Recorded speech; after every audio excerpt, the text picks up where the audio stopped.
Sir మీ పేరండి? ఆంజనేయ ప్రసాద్. ఆంజనేయ ప్రసాద్ ఏం చేస్తుంటారండి? కిరాణా షాప్ వ్యాపారం. ఓకే, ఎక్కడి నుండి వచ్చారండి? పల్నాడు జిల్లా సత్తనపల్లి నియోజకవర్గం రాజుపాలెం మండలం మొక్కపాడు గ్రామం నుండి. ఎలా అనిపిస్తుంది అమరావతి ప్రాంతం ఈరోజు ఇలా చూస్తుంటే ఇంతమంది జనసందోహంతో ఏమనిపిస్తుంది అసలు? 29 గ్రామ ప్రజల్లోనే కాదు, 175 నియోజకవర్గాలు ఇవాళ ఒక సందడి వాతావరణం. 175 నియోజకవర్గాల ప్రజల పండుగ వాతావరణం ఈరోజు ఇక్కడ కనిపిస్తూ ఉంది. ఇక్కడ చూస్తూ ఉంటే గత కొద్ది రోజుల్లోనే ఇక్కడ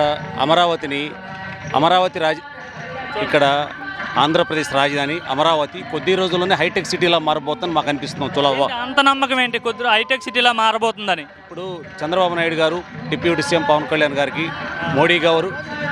మోడీ గారు సపోర్ట్ చేస్తున్నారు. ఇక్కడ పైన సెంట్రల్ నుంచి అక్కడ వాతావరణం, రాజధాని మొత్తం ఏరియా పనులు చకచక అవుతాయి. రాజధాని పనులు కూడా త్వరగా పూర్తి అవుతాయని మాకు మంచి ఉద్దేశం, నమ్మకం ఏర్పడింది. కొద్ది రోజుల్లోని ఈ పండగ వాతావరణం చూస్తుంటే ఈ ఆంధ్రప్రదేశ్ రాజధాని అమరావతి హైదరాబాద్లో ఉన్నటువంటి హైటెక్ సిటీలా తయారవబోతుందని చెప్పేసి మా నమ్మకం. అంటే గతంలో ఇదే అమరావతి రాజధానిగా పనికిరాదు, ఇది ముంపు ప్రాంతం, వరదొస్తే మునిగిపోతుంది అని చెప్పి అన్నారు కదా వైసీపీకి సంబంధించిన చాలామంది నాయకులు అన్నారు. అట్లానే ఆ ప్రభుత్వం కూడా 3 రాజధానులు అనే కాన్సెప్ట్ను తెర మీద తీసుకొచ్చింది కదా, ఏం చెప్తారు వాళ్ళకి ఇప్పుడు ఈ పరిస్థితిని చూస్తున్నారు? ఇప్పుడు గత ప్రభుత్వం 2014లో చంద్రబాబు నాయుడు గారు అమరావతి రాజధాని అని చెప్పేసి కేటాయించారు. చంద్రబాబు నాయుడు గారు ప్రవేశపెట్టిన ఈ రాజధానిని నేను ఎందుకు పూర్తి చేయాలని జగన్మోహన్ రెడ్డి గారు ఒక దురుద్దేశంతో ఇక్కడ రాజధాని గురించి పట్టించుకోలేదు. పైగా అమరావతి రాజధానిని భ్రష్టు పట్టించి వాళ్ళు ఇక్కడి నుంచి తిరుపతి నడిచి వెళ్తుంటే వాళ్ళ మీద దాడులు జరిపించి ఈ రాష్ట్ర ప్రజలందరూ చూసి ఈ వాతావరణాన్ని ఏం చేయాలో ఆ సమయం వచ్చినప్పుడు పాతాళ గంగ తొక్కేశారు. 151 నుంచి 11 సీట్లు తొక్కారంటే అమరావతి రాష్ట్ర ప్రజల యొక్క ఉసురు మాజీ సీఎం గారికి కొట్టిందని నేను భావిస్తున్నాను. మరి ఈరోజు ఇదే అమరావతికి రీస్టార్ట్ కార్యక్రమానికి అయితే ఆయనకి ఆహ్వానం కూడా పంపించారు ప్రోటోకాల్ అధికారులు ఆయన ఇంటికి వెళ్ళి. సరే, ఆయన రాకపోవడానికి గల కారణం ఏంటంటారు? ఇప్పుడు వెనకటికి ఒక శాతం చెప్తారు చూడండి, సిగ్గరుగునమ్మ మొగుడి పెళ్లికి వెళ్ళింది అన్నట్టు. గత 5 సంవత్సరాలు ఈ రాజధానిలో సెక్యూరిటీతో తిరిగారు మాజీ సీఎం గారు.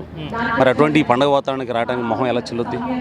ఎంత చూస్తుంటే ఒక 29 గ్రామాల ప్రజల పండుగ కాదు, 175 నియోజకవర్గాల గ్రామ ప్రజలు, 175 నియోజకవర్గాల ప్రజలు ఒక పండుగ వాతావరణం ఇక్కడ కనపడుతూ ఉంది.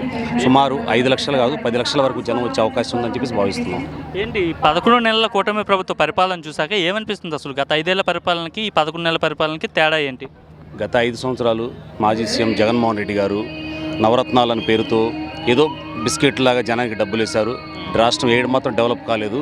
గత 11 నెలల నుంచి ఇక్కడ ఇండస్ట్రీస్ ఏర్పాటు చేయాలి, మన రాష్ట్రాన్ని డెవలప్ చేసుకోవాలి, మన రాష్ట్రంలో ఇక్కడ చదివిన పిల్లలు ఇక్కడే జాబ్ చేయాలి, ఇక్కడ చదివి హైదరాబాద్ వెళ్ళి 20,000కి 25,000 జాబులు చేసి అక్కడ వాళ్ళ ఖర్చులు పోగా ఇక్కడి నుంచి తల్లిదండ్రులు పంపించే పరిస్థితి రాకూడదు.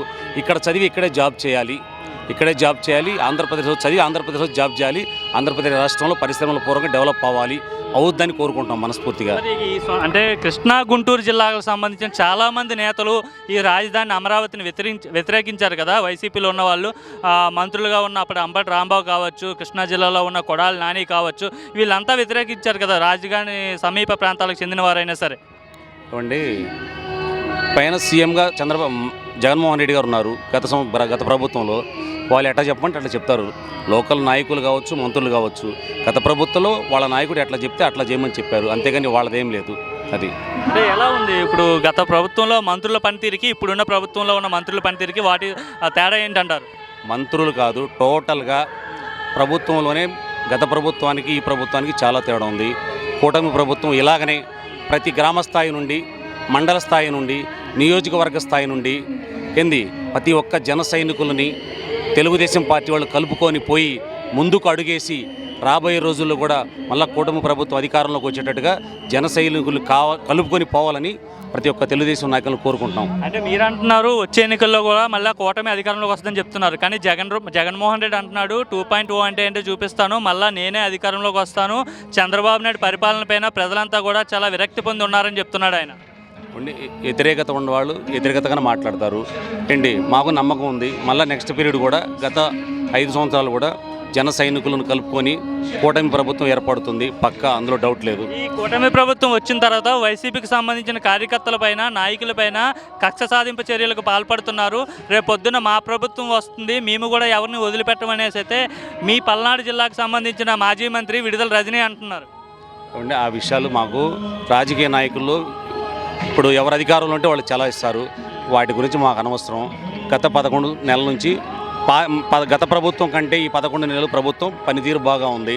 రాష్ట్రం ముందుకు పోద్ది, ఇండస్ట్రీస్ ఏర్పడతాయి, చదువుకున్న వాళ్ళకి జాబులు వస్తాయి, అమరావతి రాజధాని కన్ఫామ్ అవుతుంది. ఇక్కడే పూర్తిగా గత కొద్ది రోజుల్లోనే ఆంధ్రప్రదేశ్ రాజధాని అమరావతి త్వరలోనే హైదరాబాద్ హైటెక్ సిటీలా తయారవబోతుందని చెప్పేసి మనస్ఫూర్తిగా కోరుకుంటాం. తయారవుద్ది.